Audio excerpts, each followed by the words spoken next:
Hi, this is PJ here with Hughes RV Rental, and we're in Lucky. Today we are going to be showing you how to turn on the water heater. You can find the water heater panel, control panel, above the refrigerator, and there's two modes of operation for the water heater. One is using the electric water heater, and one is using the gas water heater. To turn the electric water heater on, it's really easy. You just hit the button and the red light will come on, and it takes a really long time to heat it up. You can use both of them at the same time. To turn the gas water heater on, just hit this switch.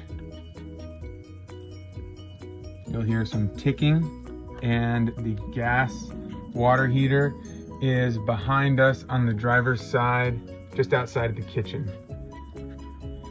It takes about 4 hours to heat the tank up, so make sure you plan. We are outside of the RV, and just behind the slide out, right back behind the kitchen, is the access panel to the water heater.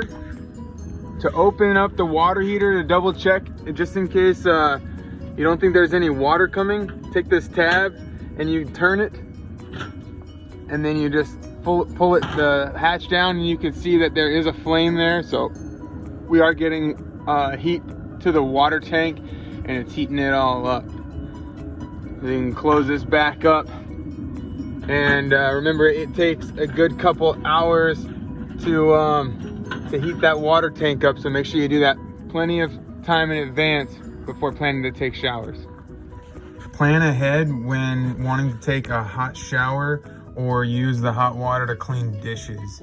The hot water services your sinks and your shower.